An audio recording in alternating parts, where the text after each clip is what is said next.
बाबा कह रहे हैं देवी मैं अपनी एक चोरी बताऊं। पार्वती जी मुस्कुराई, चोरी? और आप महादेव क्या कह रहे हैं? बोले हाँ मैंने एक चोरी करी। क्या? बोले मैं चोरी से दर्शन करने गया, तुम्हें बताया नहीं, किसी को बताया नहीं, छुपकर मैं एक ज्योतिषी का वेश बनाकर पहुंचा। अच्छा हमारे भोले बाबा भी चोरी करते हैं, तो हमारे वृंदावन बिहारी कोई क्यों बदनाम करते हैं कि चोर हैं चोर हैं, है? हमारे वृंदावन वाले ठाकुर जी को लोग जो है चोर चोर कह के बदनाम कर रखे हैं। अरे चोरी तो भोले बाबा खुद ही कह रहे हैं कि हमने भी चोरी करी। पर किसकी चोरी करी? बोले भगवान के दर्शन चोरी से करी। अच्छा राम जी भी कभी चोरी करते हैं? राम जी तो मर्यादा पुरुषोत्तम है, वहां तो चोरी जैसा प्रश्न ही नहीं उठता। लेकिन हाँ वो भी जो उनकी ओर देखता है उसके चित्त को चुरा लेते हैं, इसलिए उनको चित्त चोर उनको भी कहा गया है। गोस्वामी जी लिखते हैं विश्व बिलोचन चोर, सबकी आंखों को चुरा लेते हैं, माने जो देखता है वो देखता ही रह जाता है। और मिथिला की नारियां तो कहती है माता जी, मिथिला में, मिथिला की आली कहे आपस में दौड़ी दौड़ी, आली माने सखी, आली माने सहेली, तो मिथिला की आली कहे आपस में दौड़ी दौड़ी चित्त को संभारोरी पुरी में चोर आए हैं। सब एक दूसरे से कह रही हैं अपने अपने चित्त को संभालो क्योंकि पुरी में चोर आए हैं। एक बोली चोर नहीं है ये तो लुटेरे हैं, एक बोली डाकू हैं, जिसको देख लेता है उस पर डाका ही डाल देते हैं, अपने ही बना लेते हैं, फिर उसको छोड़ते कहाँ है। तो हमारे ठाकुर जी को तो यूं ही बदनाम कर रखा है। अच्छा संतों के भाव भी, हमारे अयोध्या वाले और वृंदावन वाले भक्तों में मीठी विनोद की चर्चा चलती रहती है। संतों के भाव बड़े विचित्र होते हैं पंकज जी। एक संत यमुना जी के किनारे, वृंदावन के संत, तो बढ़िया सुंदर घास देखी तो बोले कितनी बढ़िया घास खड़ी है, यहां तो हमारे ठाकुर जी के गैया चरेगी। तो एक अयोध्या के संत साथ में थे। अयोध्या के संत बोले नहीं नहीं, यहां तो हमारे राम जी के घोड़े चरेंगे। अब वो राम जी के भक्त थे तो क्या कहने लगे, यहां तो हमारे राम जी के घोड़े चरेंगे, बढ़िया घास है, हमारे राम जी के घोड़े घास चरेंगे।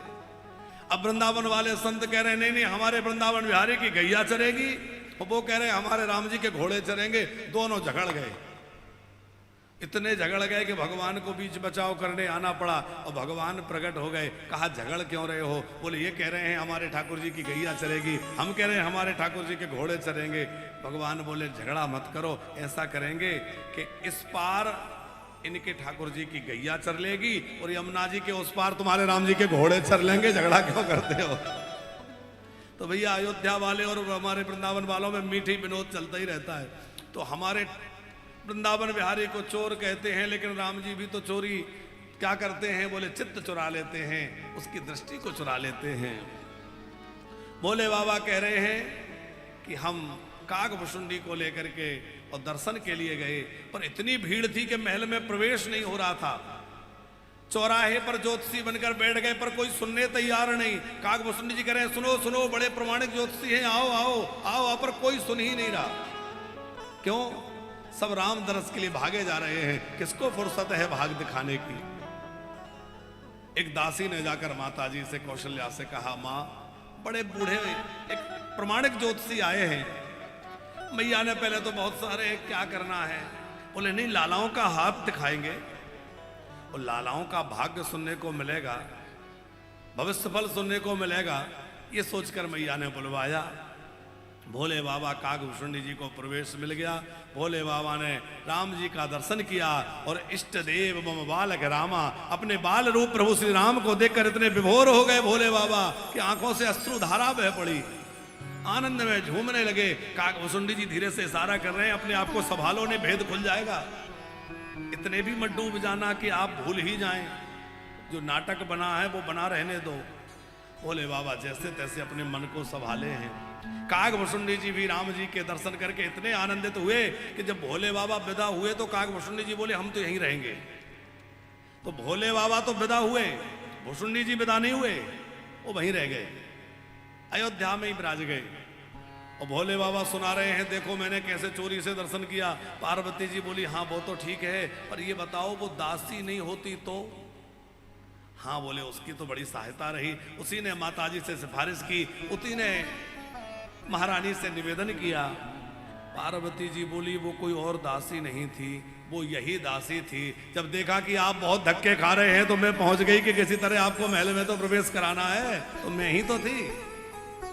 भोले बाबा ने कहा, धन्य है देवी, हम तो सोच रहे थे हम ही चोरी से आए हैं, आप भी गई थी। पार्वती जी बोली, बिना दर्शन के हम भी कैसे रहते। खूब इस प्रकार आनंद विनोद प्रमोद होता रहा और कछुक दिवस बीते यही भांति, जात न जाने दिन अरु राति। कब दिन हुआ कब रात्रि हुई पता ही नहीं चलता। पंकज जी, गुरुदेव वशिष्ठ जी राजमहल में प्रायः कम ही आते थे। दरबार में यदा कदा आते हैं लेकिन महल में नहीं आते हैं। लेकिन जब से राम जी प्रकट हुए हैं तो कोई ना कोई बहाना लगा करके वशिष्ठ जी आ जाते हैं। महाराज मुझे एक बात याद आ गई। क्या याद आ गया? तो कुछ भी बात बनाने लगते हैं और दशरथ जी समझते हैं कि गुरुदेव ये जो बातें कर रहे हैं ये तो सिर्फ बहाना है, वास्तव में तो लाला का दर्शन करने आए हैं। तो अपने राम लला को लेते हैं और गुरुदेव की गोद में दे देते हैं। और वशिष्ठ जी खूब आनंदित होकर के राम लला के मुखमंडल की छवि को निहारते हैं, आनंद लेते हैं। अब जब देखा कि लाला 10 दिन के हो गए तो कहा कि गुरुदेव ने कहा, राजन अब इनका नामकरण होना चाहिए।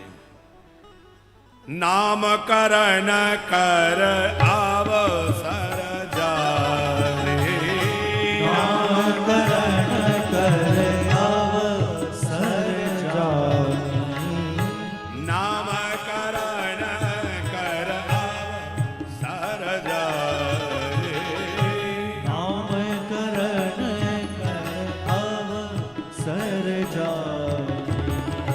भूप बोले पटाए मोनि ज्ञानी, भूप बोली पठाए मुनि ज्ञानी, करी पूजा भूपति असी भाषा, हरि पूजा भूपति अति भाषा, हरिये नाम जो मुनि गुण राखा, हरिये नाम जो मुनि गुण राखा।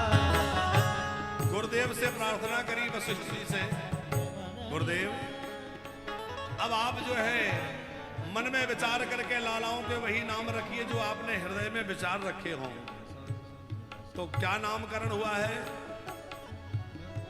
नामकरण संस्कार करते हुए श्री वशिष्ठ जी महाराज कह रहे हैं, राजन इनके कोई 1-2 नाम नहीं होंगे, इनके हजारों हजार नाम होंगे। इनके नाम अनेक अनूपा, मैं नृप कहा हूं सो मति अनुरूपा। मेरी मति तो छोटी है, इनके नामों का कोई पार नहीं है, पर अपनी मति के अनुसार मैं कोई नामकरण करता हूं।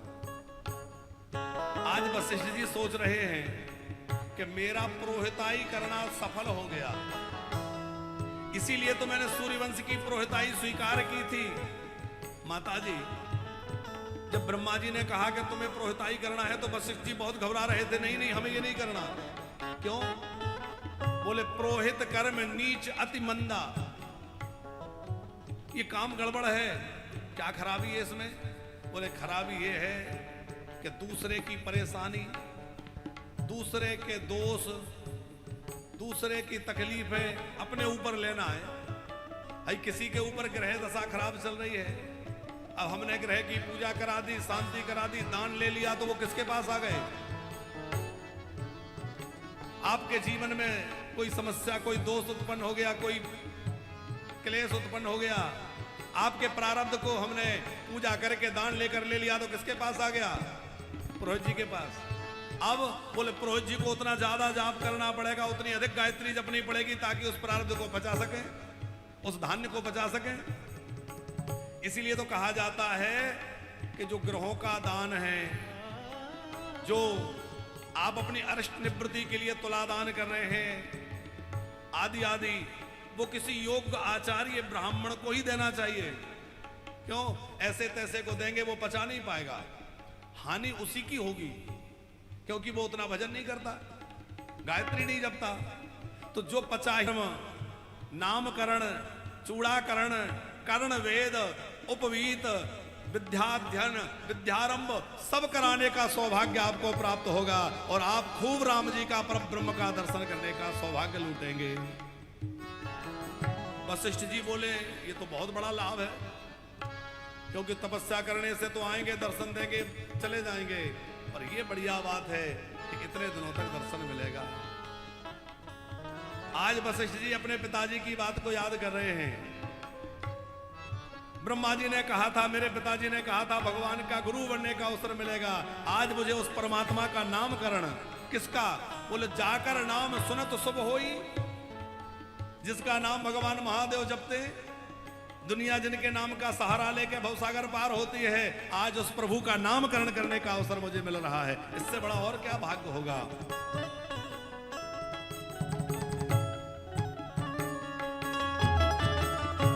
जो आनंद सिंधु सुख राशि, जो आनंद सिंधु सुख राशि, करते त्रैलोक सुपासी, करते त्रैलोक सुपासी, जो सुख धाम राम सुनामा, जो सुख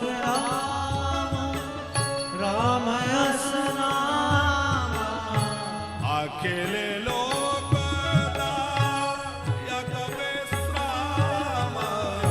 अखिल लोक यक विश्राम, जो सुख धाम राम नामा, जो सुख धाम राम अस नामा, जो सुख धाम, जो सुख धाम, जो सुख धाम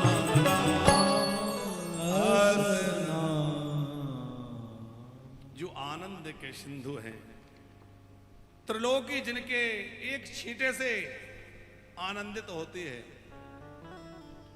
सीकर एक शब्द यहां आया है, आज लगता है नाश्ता हैवी हो गया है, सुस्ती ज्यादा दिख रही है। अच्छा, हमने तो इसीलिए हैवी का कहा था कि आज कथा लेट हो जाएगी तो थोड़ा हैवी होना चाहिए। तो अच्छा, कभी कभी हमें लगता है हमने सोफे लगवा के गलत कर दिया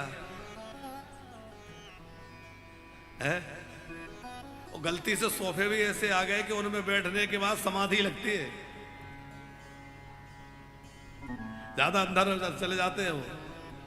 तो अब इनको बदलवाना है।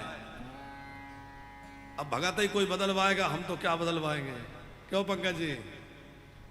आज शायद पुख नक्षत्र है, आज गुरु पुख योग है। एक तो पुरुषोत्तम महीना और उसी में गुरु पुख, तो 2 AC अभी इसमें कम है। इसमें आपने पिछली बार जब कथा कराई थी तो शायद गर्मी में ही कराई कि अलग कराई? कूलर लगे थे, तो हमें इसमें 5-7 कूलर रखने पड़ते थे जिनका शोर भी खूब होता था। और फिर कभी कभी दिशा परिवर्तित हो जाए तो इधर वाले परेशान। तो भगवत कृपा रही, कुछ भक्त चेते, हमारे किशनलाल जी बैठे हैं, आपने 2 AC की व्यवस्था कर दी, 2 और कोई भक्तों ने, ऐसे 4 लग गए तो बहुत राहत हो गई। पर हॉल बड़ा है, अभी 2 और लगना है। अब हम ये नहीं कह रहे कि कौन लगवाएगा, ये तो भगवान राम जी जिसके ऊपर कृपा करेंगे वो लगवाएगा। तो 2 और लग जाएं तो ये पूरी तरह से फिर वातानुकूलित आनंदित हो जाएगा। अच्छा, आज पुख नक्षत्र, कल पुनर्वसु था और भगवत कृपा से कल राम जन्म हुआ तो पुनर्वसु में ही हुआ। पुनर्वसु नक्षत्र में ही जन्म हुआ और पुनर्वसु में ही हुआ है। पुनर्वसु नक्षत्र का एक नाम है हरिप्रीता।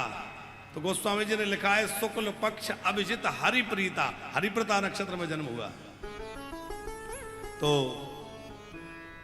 वशिष्ठ जी महाराज कहते हैं इनका जन्म तो पुनर्वसु में हुआ है, पर ये आनंद के सिंधु हैं, यह जगत को विश्राम देने वाले हैं, यह योगियों के हृदय में रमण करते हैं, योगी जन भक्त जन इनके अंदर रमण करते हैं, इसलिए इनका नाम होगा श्री राम। और जैसे ही नामकरण किया तो जय जयकार हुआ है, पुष्प वर्षा हुई है। बोल श्री रामचंद्र भगवान की जय। राम, राम शब्द की ये व्याख्याएं तो आपने सुनी होंगी पंकज जी, कि योगी जिनमें रमण करें, जो योगियों में रमण करें।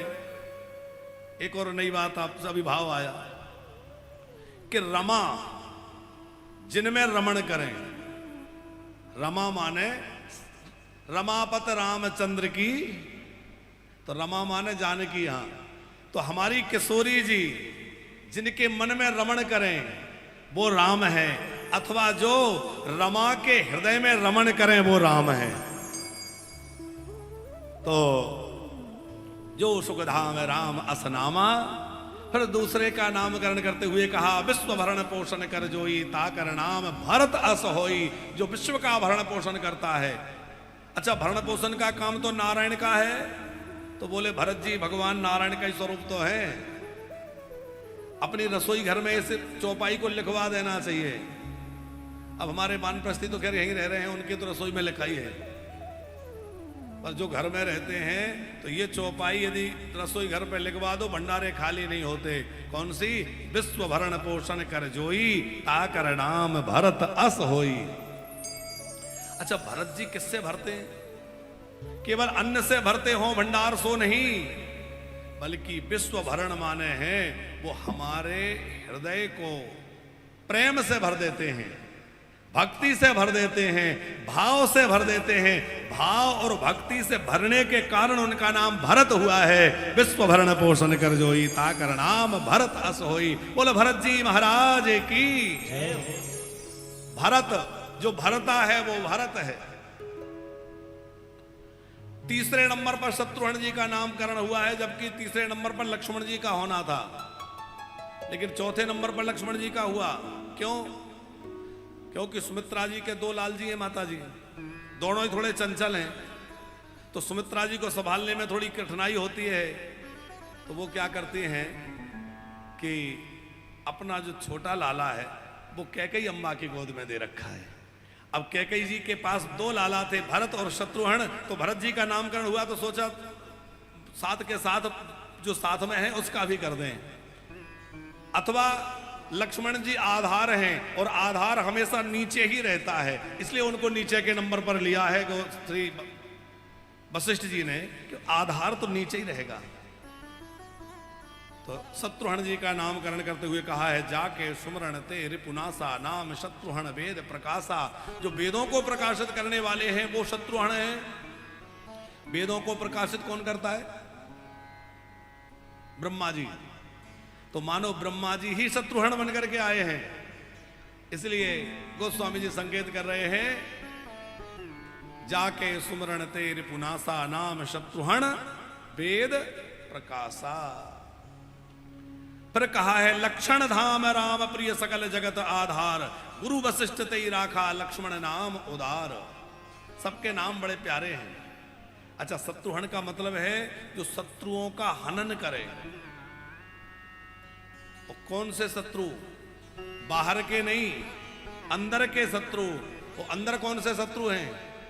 काम, क्रोध, लोभ, मोह, अहंकार।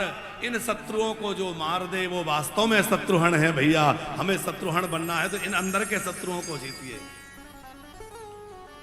जिसने अपने मन का लक्ष्य साध लिया है और अपने मन का एक ही लक्ष्य बना लिया है, क्या?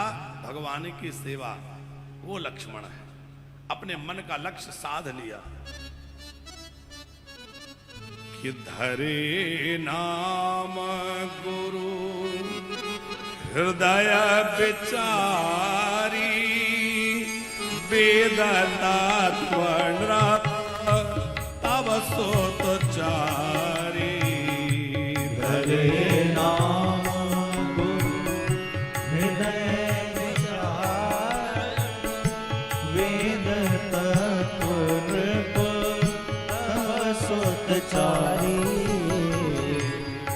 धरे नामा हृदय विचारे वेद तत्व नृप अवसोतचारी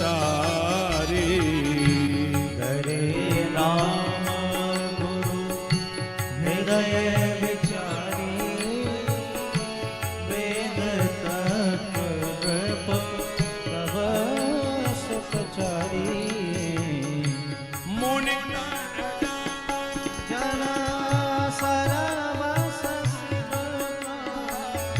बाल की रस नहीं सुख माना मुनि धन जन सरवस शिव प्राणा बाल की रस नहीं सुख माना धरे नाम गुरु हृदय विचारे वेद तत्व नृप अवसोतचारी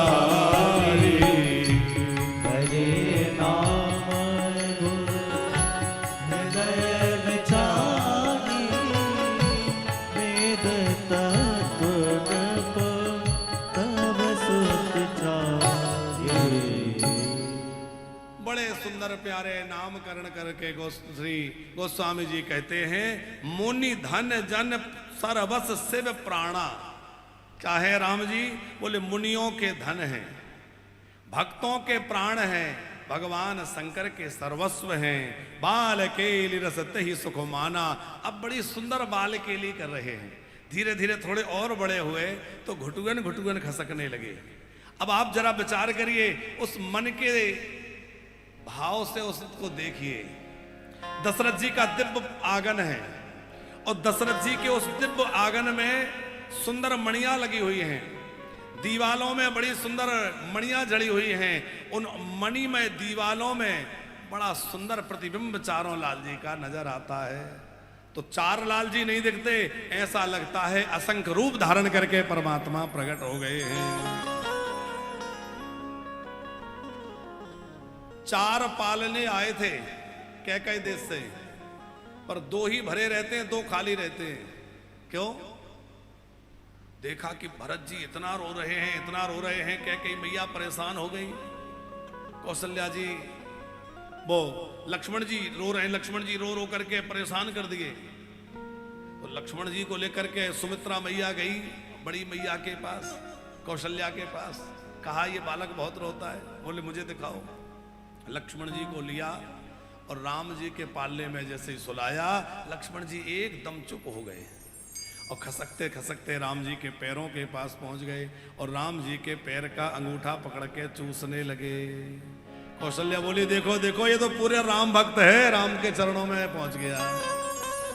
अब शत्रुघ्न जी रोना बंद ना करें।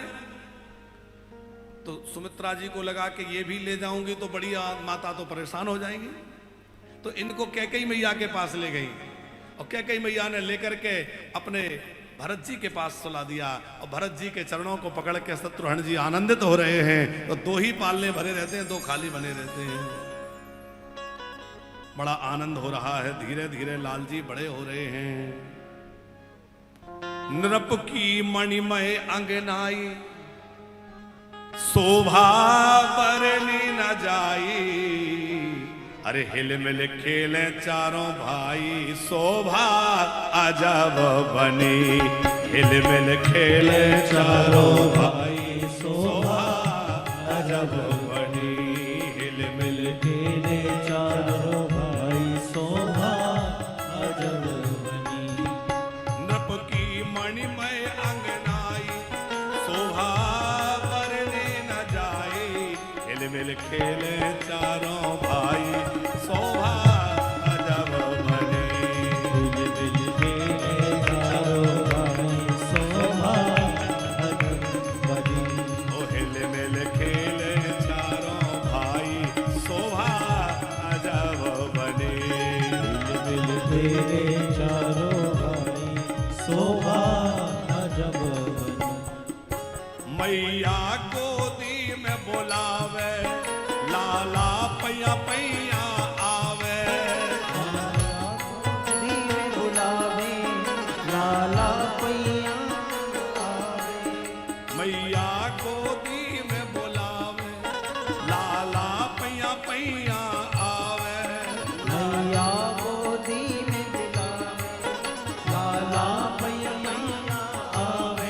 हिल मिल खेले चारों भाई शोभा अजब बने। खेले चारों भाई शोभा अजब बनी। ओ हिल मिल खेले चारों भाई शोभा अजब बनी। बड़ा आनंदित हो रहे हैं चारों लाल जी धीरे धीरे और अपनी लीलाएं करके सब माता पिता को प्रसन्न कर रहे हैं। अच्छा, माताओं के सामने एक बड़ा संकट कई बार आ जाता है। क्या ये पहचानना मुश्किल होता है कि राम कौन है और भरत कौन है? क्योंकि राम भरत की अनुहारी सहसा लख न सकहि नर नारी। अरे और लोग तो छोड़िए, माताएं भी कभी चक्कर में पड़ जाती हैं। गुरुजी को बुलाया, गुरुजी एक बड़ी समस्या है। क्या? बोले भरत कौन है और राम कौन है? हम कई बार कई तरह से कपड़े बदल देते हैं, कभी कुछ बना बांध देते हैं, फिर भी कभी कभी चक्कर पड़ जाता है। तो आप कोई पहचान बताइए। अच्छा, गुरुजी तो गुरुजी हैं। गुरुजी ने माताजी एक पहचान बता दी।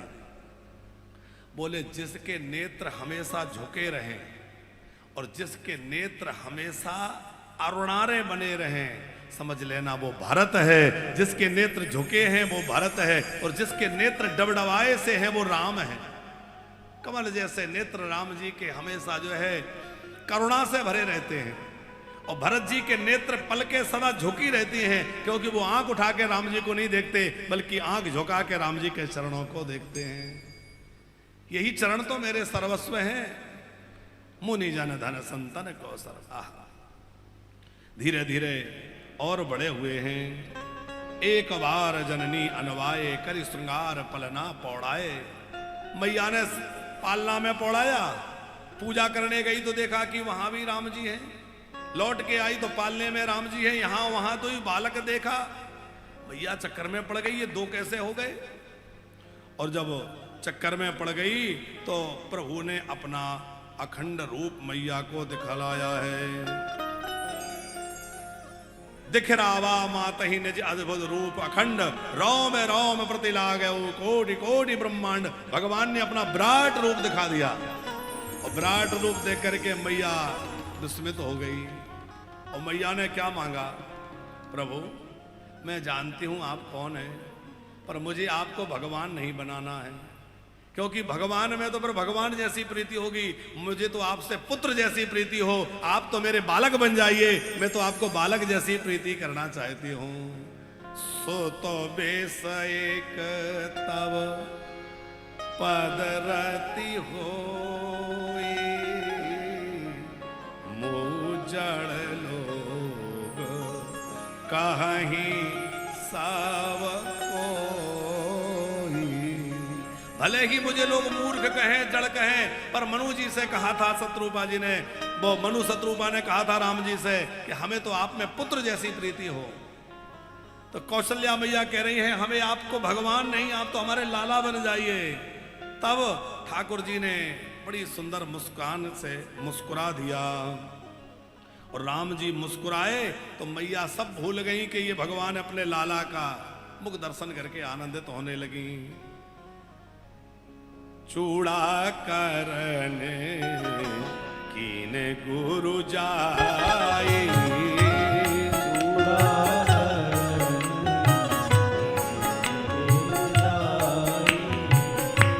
चूड़ा करना कीन गुरु जाई, चूड़ा करना कीन गुरु जाई।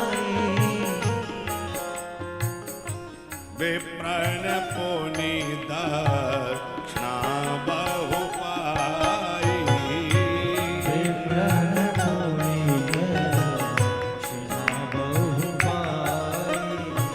चूड़ाकरण संस्कार हुआ है। अब तो धीरे धीरे ये संस्कारों के लोग नाम भी नहीं जानते। अच्छा, 16 संस्कारों के नाम कितने लोगों को याद होंगे? हमें लगता है 1-2 लोग ही होंगे जो पूरे 16 संस्कार के नाम भी जानते हो। अब आप बताइए, जब नाम नहीं जानते तो संस्कार करेंगे क्या? संस्कार का मतलब समझते?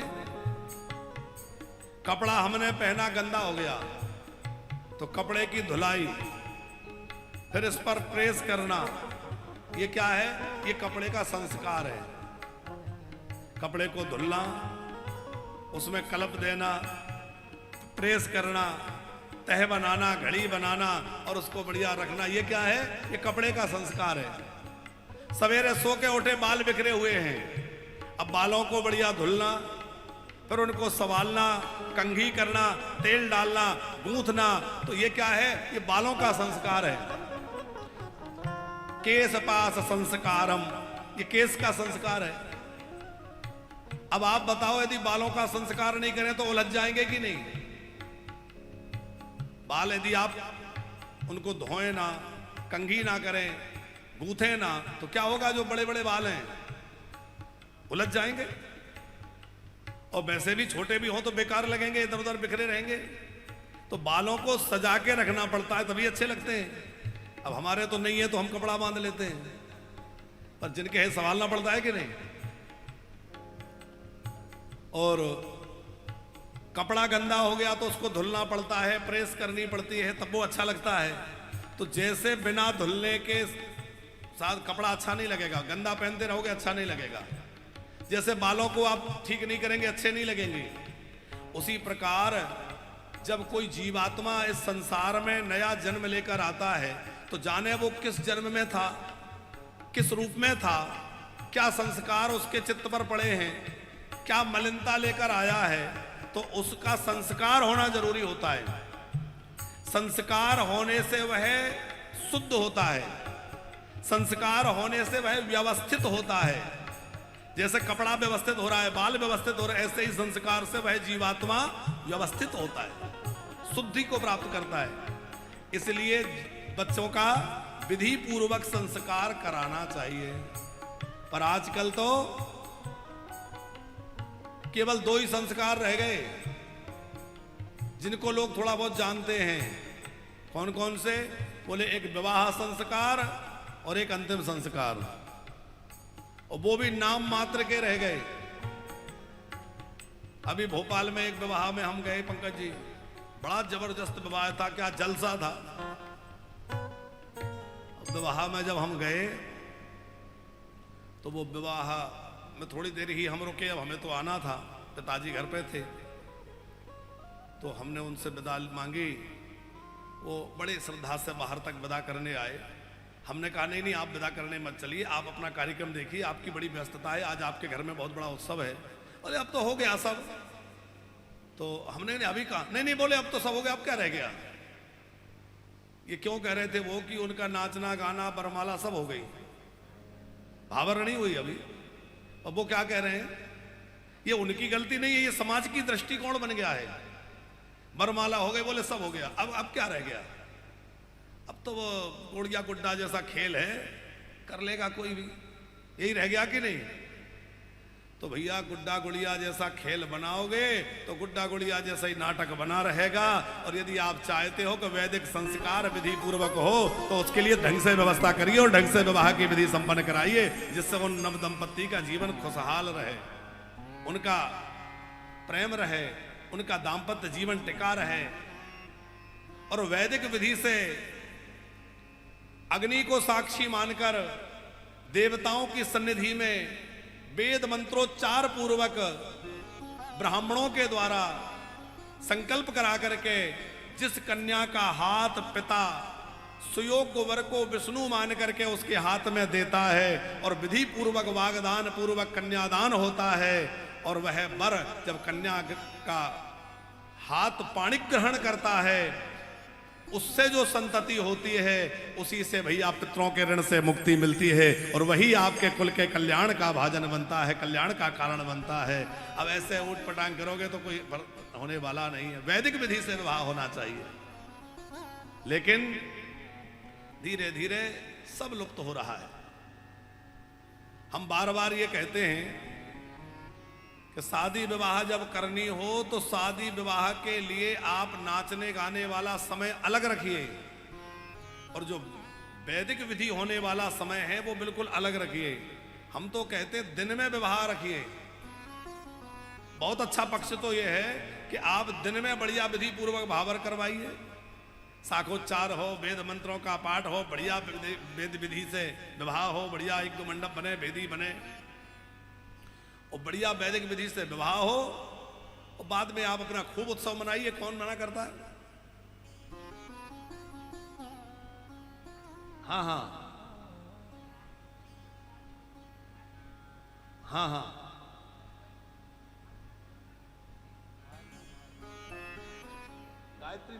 गायत्री मंत्र में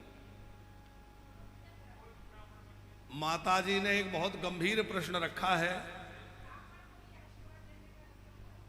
आजकल गायत्री परिवार के स्थानों में लोग जाकर के अपने बेटा बेटी का विवाह संपन्न कराते हैं।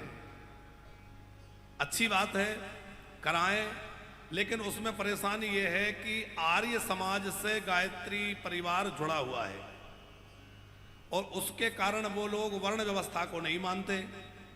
वर्ण व्यवस्था को न मानने का परिणाम यह है कि वहां ऐसा जरूरी नहीं है कि जो पूजन करा रहे हैं वो आचार्य ब्राह्मण हो, किसी भी जाति किसी भी वर्ण के होते हैं।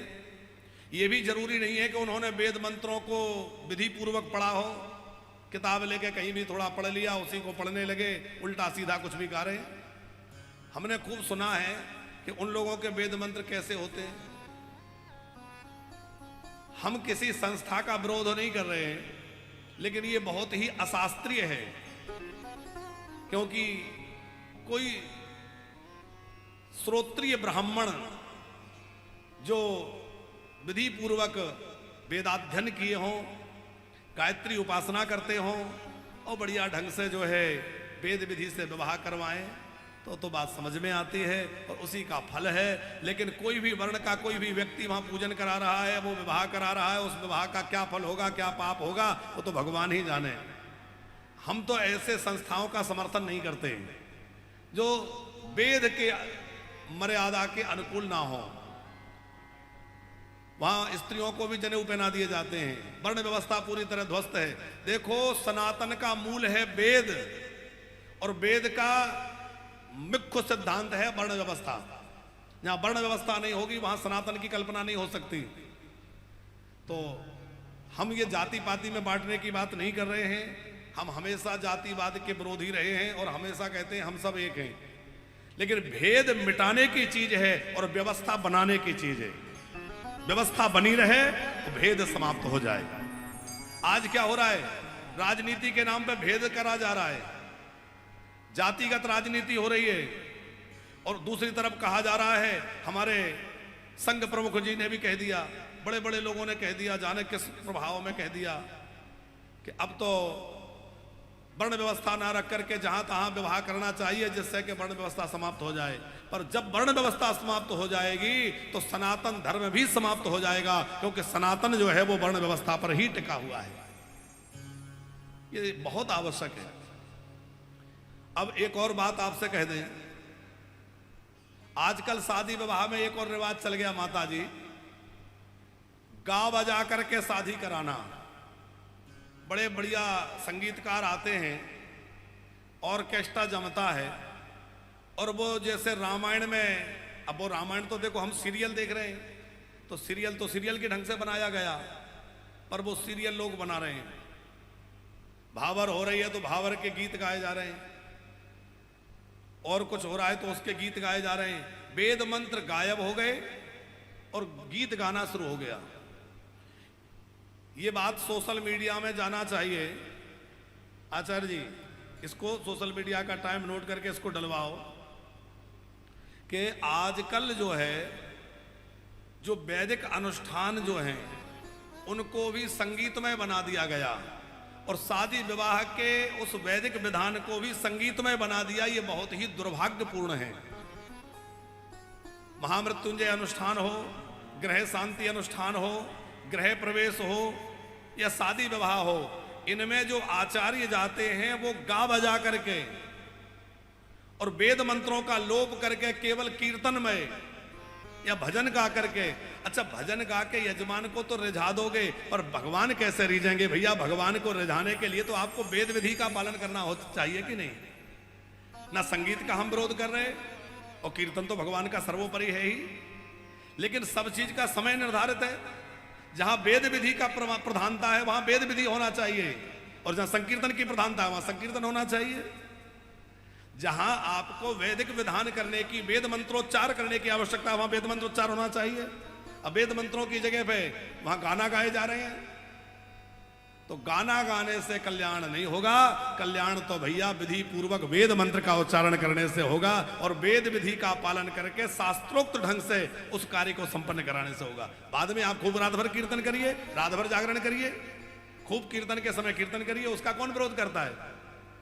करना ही चाहिए कीर्तन, खूब भजन करिए, लेकिन जब वैदिक विधान हो रहा हो उस समय नहीं। उस समय वैदिक विधि से वेद मंत्रोच्चार पूर्वक वह कार्य संपन्न होना चाहिए, तभी उसका पूरा पूरा फल मिलेगा और तभी उसका अच्छा आनंद रहेगा। तो हम लोग संस्कारों की चर्चा कर रहे थे। चूड़ा करन कीन गुरु जाई,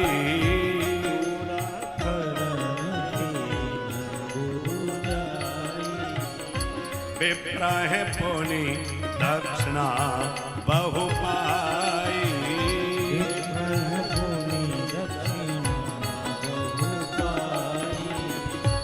परम मनोहर चरितो अपारा, परम मनोहर चरित अपारा, करत फिरत चारौ सुकुमारा, करत फिरत चारियु सुकुमारा, भोजन करत बोल जाओ राजा, भोजन करत बोल जब राजा, नहीं आवतो तजी बाल समाजा, नहीं आवत बाल समाजा, नहीं आवत तजी बाल समाजा, नहीं आवत तजी बाल समाजा। अब लाल जी जब थोड़े बड़े हो गए तो छोटे छोटे बालकों के साथ खेलते हैं। अब माता जी देखिए छोटे छोटे लालाओं के साथ राम जी आंगन में खेल रहे हैं। दशरथ जी भोजन करने बैठे हैं और दशरथ जी की लालसा है कि मैं बाद में जीमूं, पहले राम लला को जिमाऊं। तो बार बार बुलाते हैं, रामभद्र यहाँ आओ। राम जी नहीं आवत, नहीं आ रहे। क्यों? किसी ने कहा देखो मर्यादा टूट गई कि पिताजी बुला रहे हैं लेकिन नहीं आवत। लेकिन एक संत बोल रहे ना, मर्यादा नहीं टूटी, पिताजी नहीं बुला रहे, भोजन करत बोल जब राजा, राजा साहब बुला रहे हैं। वो भगवान क्यों नहीं आ रहे, राम जी क्यों नहीं आ रहे? इसलिए कि राम जी सोच रहे हैं कि ये बच्चे क्या सोचेंगे, मेरे मित्र क्या सोचेंगे कि खेल में साथ साथ और खाने में अकेले। अरे खिलाना है सबको खिलाइए, क्योंकि इतने बाल समाज में मैं खेल रहा हूं। तो नहीं आवत तजी बाल समाजा, क्योंकि बालकों के समाज के साथ मैं खेल रहा हूं, तो अकेला कैसे खा लूं। ये भाव राम जी का है। कौशल्या जी दौड़ करके पीछे गई। कौशल्या जब बोलन जाई तो ठुमुक ठुमुक, राम जी ठुमुक ठुमुक के आगे भगे। गोस्वामी जी ने बड़ा प्यारा वर्णन किया है। राम जी के कमर में सुंदर करधनी बजी है, पैरों में नूपुर बंधे हैं, और जब ठुमुक ठुमुक चलते हैं तो उनके नूपुर बजते हैं, कमर की करधनी बजती है, और बड़ा सुंदर पीली झगुलिया पहन के राम जी दौड़ रहे हैं। ठुमुके चलत रामचंद्र, बाजत पैजनिया, चलत रामचंद्र, बाजत पैजनिया, ठुमक चलत रामचंद्र, बाजत पैजनिया।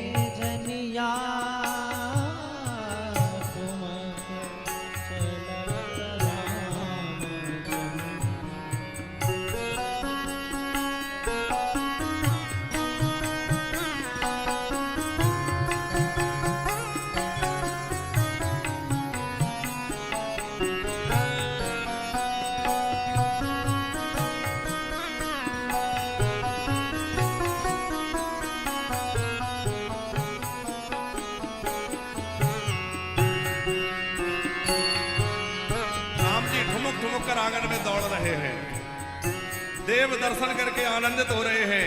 महाराज दशरथ अपने लाल जी की उस टेढ़ी मेढ़ी चाल को देखकर बड़े प्रसन्न हो रहे हैं। खिलकी उठत धाय, गिरत भूमि लट पटाय। खिलकी उठत धाय, गिरत भूमि लट पटाय। धाय मात गोद लेत, धाय मात गोद लेत, दशरथ की रनिया चलत रामचंद्र बाजत पैजनिया। ठुमक चलत रामचंद्र।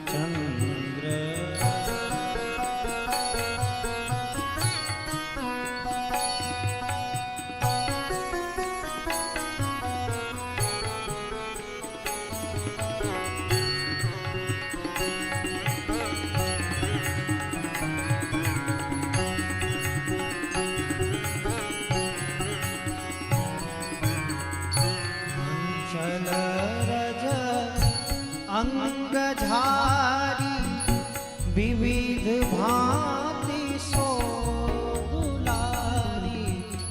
अंचल रज अंग झारी, विविध भांति सो दुलारी। तन मन धन बारी बारी, तन मन धन बारी बारी। कहत मृदु बचनिया, ठुमक चलत रामचंद्र बाजत पैजनिया।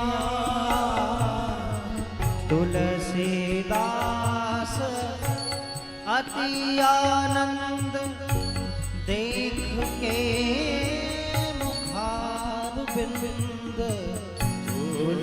तुलसीदास अति आनंद देख के मुखार बिंद। रघुवर छवि के समान, रघुवर छवि के समान। रघुवर छवि बनिया। ठुमक चलत रामचंद्र बाजत पैजनिया। ठुमक चलत रामचंद्र बाजत पैजनिया। ठुमक चलत रामचंद्र, ठुमक चलत रामचंद्र, ठुमक चलत रामचंद्र। अब दशरथ जी बुला रहे हैं, राम जी ठुमुक ठुमुक के भाग रहे हैं। गोस्वामी जी इस छवि का दर्शन कर रहे हैं। फिर विचार किया कि राम जी के मुख की उपमा किससे दूं। कोई कहता है चंद्रमा की तरह, तो चंद्रमा में तो काला काला धब्बा है, घटने बढ़ने वाला है। मेरे राघव का मुख कैसे उसके तरह हो सकता है। किससे उपमा दें? समस्त उपमाओं को सोचने के बाद सब छोटी लगी, तो तुलसीदास जी ने कौन सी उपमा दी? बोले रघुवर मुख, रघुवर की मुख से। राम का मुख तो राम जी के मुख जैसा ही है, उन जैसा और कोई दूसरी उपमा हो ही नहीं सकती। इसलिए रघुवर की मुख, रघुवर सब है। बड़ा सुंदर भाव है। कौशल्या जब बोलन जाई, कौशल्या जब बोलन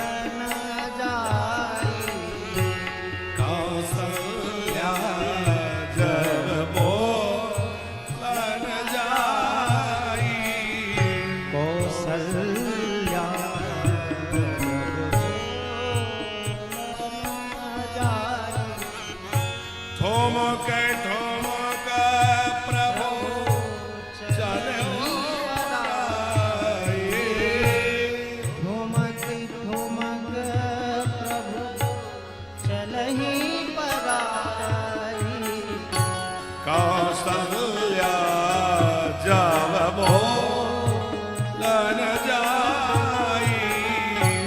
कौशल्या जब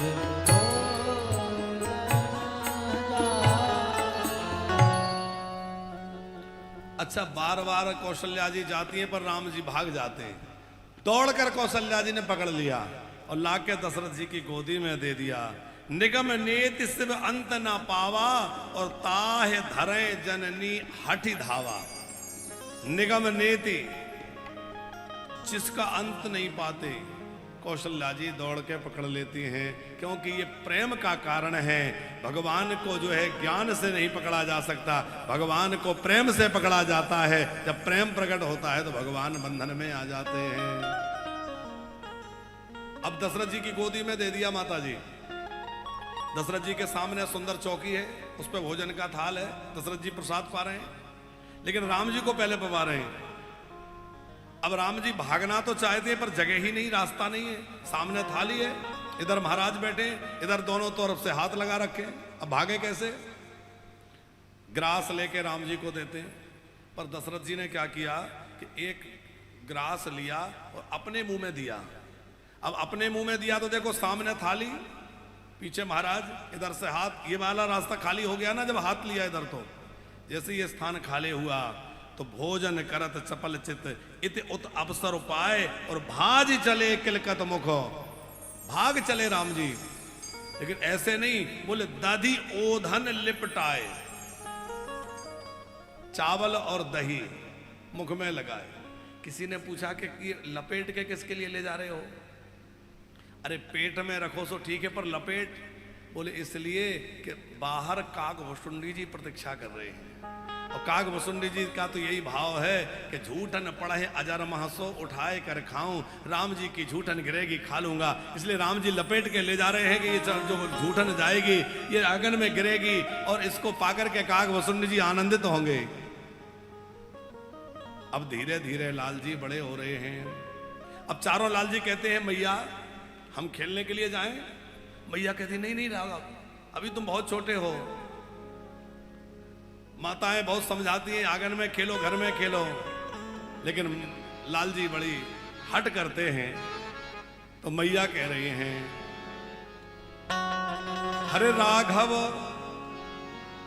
राघव ललन तेरे कोमल चरण कहीं कंकड़िया गड़े नहीं जाए।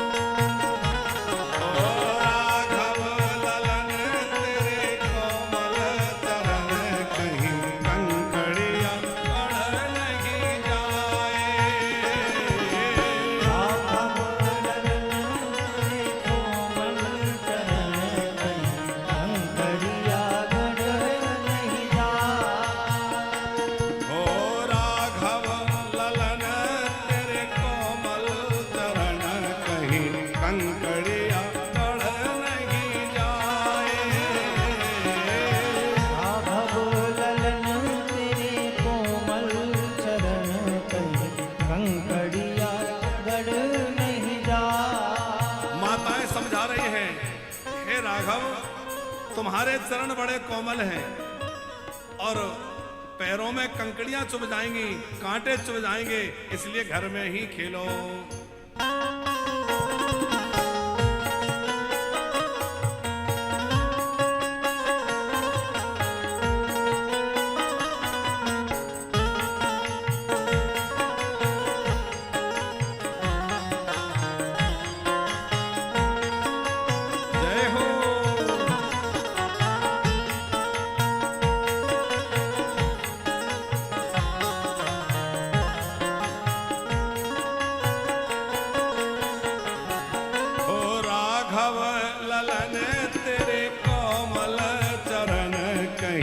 कंकड़िया गड़ नहीं जाए। राघव ललन तेरे कोमल चरण कहीं कंकड़िया गड़ नहीं जाए। हो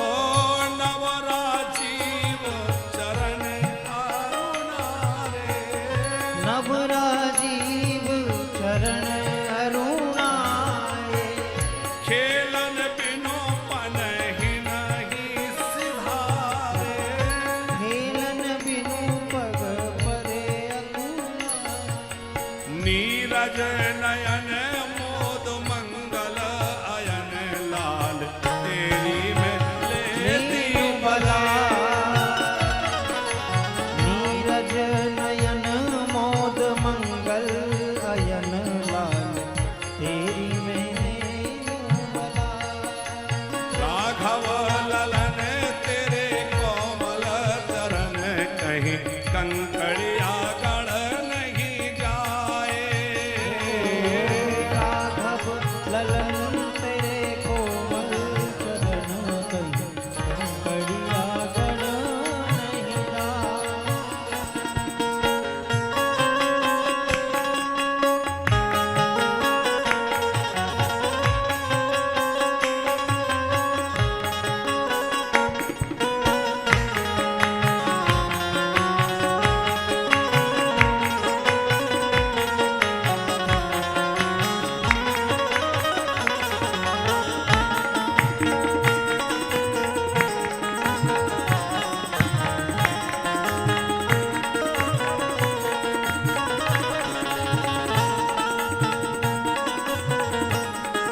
जय हो।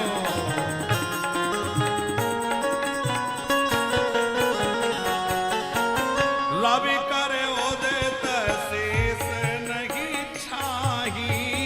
रवि कर उदित शीस नहीं छाही।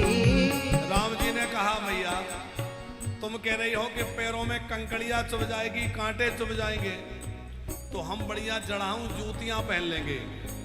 तो बढ़िया जूतियां पहन लेंगे तो फिर कांटे कैसे चुभेंगे, फिर कंकड़ कहां से लगेंगे।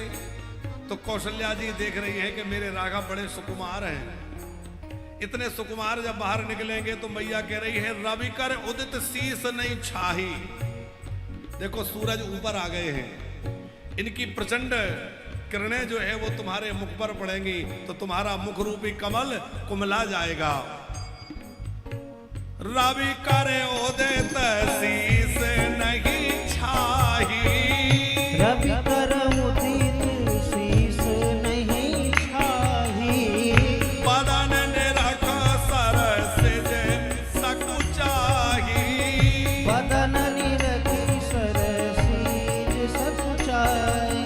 सूरज किरण पर असरन सरन कहूँ मुखड़ा नहीं कुमलाए। राघव ललन तेरे कोमल चरण कहीं कंकड़िया गड़ी नहीं जा। राघव ललन तेरे कोमल चरण कहीं पंखड़िया गढ़ नहीं जाए।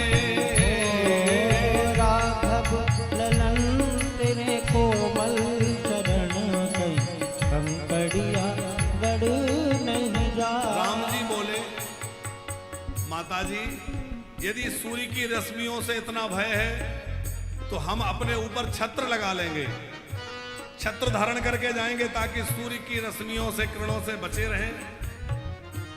कौशल्या जी बोली नहीं नहीं, तुम दूर चले जाओगे तो तुम्हारे बिना हमारी अखियां ये कैसे रहेंगी। इनको तो तुम्हारी आदत जो हो गई है, तुम सामने ना रहो तो हम तो व्याकुल हो जाएंगी। तो क्या करें, तुम सब मिल यही आंगन खेलो। तुम सब मिले यहीं आंगन खेलो। तुम सब मिल यही आंगन खेलो।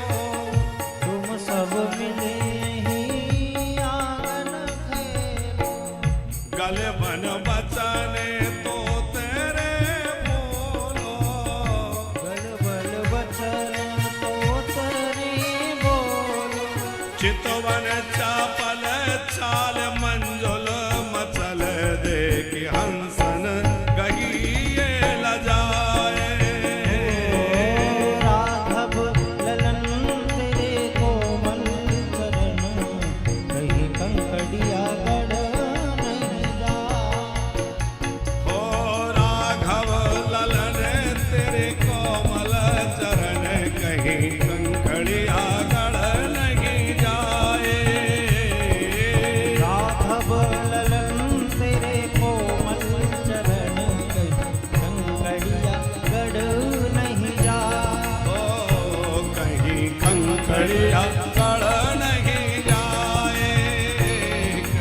कंकड़िया गढ़ नहीं जाए। माताएं समझाती हैं, लेकिन दशरथ जी ने इस बात को सुन लिया। तो महाराज दशरथ ने कहा, नहीं नहीं महारानी, लाल जी ठीक ही कह रहे हैं, बाहर जाकर खेल होना चाहिए। तो ऐसे नहीं, बड़ी सुंदर प्रतियोगिता होगी। माता जी, अब राजा के पुत्र हैं तो कोई सामान्य बात तो है नहीं। सब प्रजाजनों में यह समाचार फैल गया कि चारों लाल जी महल से निकलने वाले हैं। तो बड़ी भीड़ हो गई बाहर। सरयू जी के किनारे खेल का मैदान तैयार हुआ। अब चारों लाल जी खेल खेलेंगे। जुझारू बाजे बजने लगे, नगाड़े बजने लगे। सब नर नारी दर्शन के लिए लालायित होकर के आकर के खड़े हो गए। और अयोध्या नरेश महाराज दशरथ के चारों लाल जी आज महल से बाहर आ रहे हैं और सुंदर खेल होगा। अब एक समस्या उत्पन्न हो गई। क्या? खेल तो तब हो जब दो दल बने, दो पार्टी बने। कोई भी खेल में दो दल चाहिए कि नहीं, पक्ष विपक्ष। लेकिन कोई भी ऐसा नहीं है जो राम जी के विपक्ष में जाना चाहे। हर कोई चाहता है हम भी राम जी के साथ रहेंगे, हम भी राम जी के साथ रहेंगे। लक्ष्मण जी तो बोले, भैया कुछ भी हो जाए हमें विपक्ष में मत भेज देना। सब राम जी के पास आके खड़े हो गए। अब जब कोई भी विपक्ष में जाने तैयार नहीं, तो राम जी भी इतने संकोची हैं कि किसी से सीधे सीधे कह नहीं सकते कि तुम चले जाओ। यद्यपि राम कहे तो कोई मानेगा नहीं, ऐसी बात नहीं है। पर पंकज जी, राम जी इतने संकोची हैं कि वो किसी से कह भी नहीं पा रहे। मैं किससे कह दूं कि तुम विपक्ष में चले जाओ। और जब कोई विपक्ष में जाते नहीं दिखा तो प्रजा का उत्साह ढीला पड़ गया। अरे लगता है अब कोई खेल वेल नहीं होगा। क्यों? बोले अब क्या खेल होगा? जब दो दल ही नहीं बनेंगे तो खेल कैसे होगा? तो जो बाजे बजाने वाले लोग थे वो भी धीरे धीरे शांत पड़ गए। ये बात देख करके राम जी भी थोड़े उदास होने लगे। राम जी को लगा कि देखो इतनी सब व्यवस्था हुई और खेल कुछ हुआ नहीं। तो राम जी का मुख जैसे ही थोड़ा कुमलाया, भरत जी से तो देखा नहीं गया, क्योंकि भरत जी राम जी का मुख कहीं कुमला जाए ये सहन नहीं कर सकते। भरत जी तुरंत सामने जाकर खड़े हो गए, बोले मैं विपक्ष में खड़ा होऊंगा। और भरत जी गए तो 10-5 बच्चे और पहुंच गए भरत जी के साथ। शत्रुघ्न जी पहुंच गए और लोग पहुंच गए। किसी ने भरत जी से कहा कि तुम राम जी के विरोध में खड़े हो गए। उन्होंने कहा, हाँ, यदि मैं सामने रहूंगा तो मेरे राम जी के दर्शन मुझे होता रहेगा, राम जी का मुख तो दिखता रहेगा। पर ये तो ठीक है, ये तुम्हारा भाव है कि राम का मुख दिखता रहेगा, पर कभी ये तो सोचो कि राम जी ने लक्ष्मण को तो अपने साथ रख लिया और तुम्हें विपक्ष में भेज दिया। इसका मतलब है कि राम जी लक्ष्मण से अधिक प्रेम करते हैं, तुमसे कम करते हैं। भरत जी बोले, मुझे इस बात की कोई परवाह नहीं है कि राम जी मुझे अपने पक्ष में रखते हैं कि विपक्ष में रखते हैं। मैं तो ये चाहता हूं कि राम जी का खेल बनना चाहिए, चाहे जैसे बने। राम जी का खेल अधूरा नहीं रहना चाहिए। खेल माने लीला। राम जी की जो लीला है वो पूरी होना चाहिए। मुझे चाहे राम जी साथ रखें चाहे दूर रखें, मुझे इस बात की कोई चिंता नहीं है, पर राम जी का कार्य पूरा होना चाहिए, राम जी का काम अधूरा नहीं रहना चाहिए। अब दो दल बन गए तो खेल आरंभ हो गया। और खेल आरंभ हुआ तो कौन सा खेल खेला गया? गेंद का खेल हुआ माता जी। अब राम जी ने बड़ी जोर से गेंद में ठोकर मारी, गेंद पहुंच गई भरत जी के पास। और भरत जी ने गेंद को आते हुए देखा तो और जोर से ठोकर मारी। लोगों ने कहा, देखो भरत जी जीतना चाहते हैं। भरत जी बोले, नहीं ये बात नहीं है। तो मैंने इतनी जोर से ठोकर इसलिए मारी कि ये गेंद राम जी के चरणों के पास से आ रही है और इसके माध्यम से मैं बताना चाहता हूं कि राम के चरणों को छोड़कर जो जाएगा वो जहां जाएगा वहां ठोकर ही खाएगा। ये बात मैं गेंद के माध्यम से बताना चाहता हूं। राम के चरणों को जो छोड़कर जाएगा वो ठोकर ही खाएगा। अच्छा, भरत जी ने जब लात मारी, गेंद आई राम जी के पास, तो राम जी ने फिर दोबारा ठोकर नहीं मारी, उठा लिया, उठा के अपने पास रख लिया। लक्ष्मण जी ने कहा, ये क्या कर रहे हैं? बोले, लक्ष्मण ये गेंद कहां से आ रही है? बोले, भरत जी के पास से। राम जी बोले, भरत तो संत हैं और संत के चरणों से लगकर जो मेरे पास आता है मैं उसको ठुकराता नहीं हूं, मैं उसको हृदय से लगा के रखता हूं, मैं कभी अपने से दूर उसको नहीं करता हूं। जो मेरे प्राण प्यारे भक्तों के संतों के चरणों से लग के मेरे पास आ जाए पर मैं उसका कभी त्याग नहीं करता। ये राम जी का स्वभाव है। बहुत सुंदर लीलाएं हो रही हैं। और भरत जी तो भरत जी हैं, उनके भाव को क्या कहें, आगे भरत चरित्र में हम लोग थोड़ी चर्चा करेंगे। भरत जी का भाव बड़ा अद्भुत है। फिर राम जी का ये सब बाल लीलाएं चल रही हैं। धीरे धीरे बड़े हुए तो गुरु जी ने उनका यज्ञोपवीत संस्कार करवाया। भय कुमार जब ही सब भ्राता, भय कुमार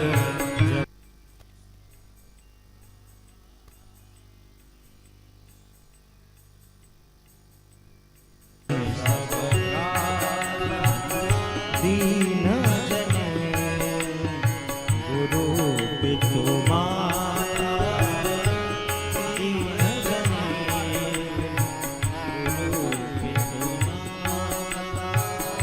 हमारे वानप्रस्थ धाम की जो सदस्यता चलती है, कल हमने निवेदन किया था, उसके पहले भी कई बार कहा गया है कि आजीवन संत रोटी योजना यहां से चलाई जाती है और गो रोटी योजना चलाई जाती है। एक हमारे छोटे से भक्त जुड़े हैं, बहुत ही छोटे लाला है, और वो जो है अपने दादा दादी के साथ यहाँ आए हैं और उन्होंने अपनी नानी जी के साथ आए हैं। 2 संतों की आजीवन सेवा की यहाँ सदस्यता ली है। एक बार जोरदार तालियां उनके लिए बजाएंगे। आप जानते हैं कि 31,000 रुपए की राशि एक बार जमा करने से, क्या नाम लिखा है इसका? गुलमोहर। ये छोटे से भक्त हैं हमारे गुलमोहर शर्मा। एक बार इनके लिए तालियां।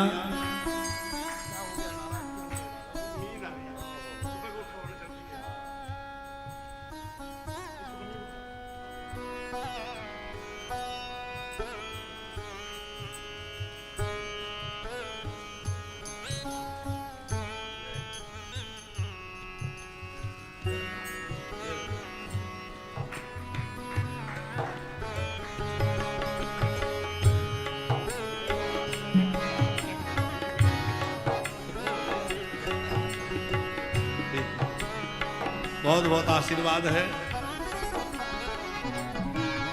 एक संत को इनके नाम, 2 संतों को 2 सेवा ली है इन्होंने, तो इनके जीवन पर्यंत, और ये सेवा तो ऐसी है कि हमेशा चलती रहे। आपने एक बार संकल्प कर दिया तो हमेशा चलती रहे। अब ये बालक अभी बहुत छोटे से ही हैं, अभी से सेवा लगा दी, अब जीवन भर इनके नाम से ब्रह्म वृंदावन में सेवा होती रहेगी, संतों को भोजन मिलता रहेगा। आप देखते हैं सवेरे सवेरे संत भगवान कृपा करके पधारते हैं और संतों को भोजन मिलता है। आज हमारे इस कथा की मुख्य यजमान जो है श्रीमती कृष्णा ठाकुर जी, आप और आपकी समधन जी थी, समधन जी, समधी जी, सब लोग सेवा किए, साधु सेवा। तो देखो ये सब साधु संत जो है वृंदावन में रह के भगवान का भजन कर रहे हैं। और माता जी, किसी गर्भवती स्त्री के गर्भ में जो बालक है उसको कोई दवाई या कुछ खिलाना हो, अब वो तो पेट में है, उसको कैसे खिलाओगे? बोले माँ को खिला दो, तो माँ को जो वस्तु खिलाओगे वो बच्चे तक पहुंच जाएगी कि नहीं? तो भगवान को खिलाना हो तो भगवान कहाँ रहते हैं? बोले भगवान संतों के अंदर रहते हैं, और संतों को जमाओगे तो भगवान तक अपने आप पहुंच जाएंगे। संत प्रसन्न होंगे तो भगवान अपने आप तृप्त हो जाएंगे। इसलिए संतों की सेवा खूब करनी चाहिए। आप लोग भी एक संत की आजीवन सेवा ले सकते हैं, या एक संत के भोजन का एक थाली प्रतिदिन हमारे नाम से निकलती रहे।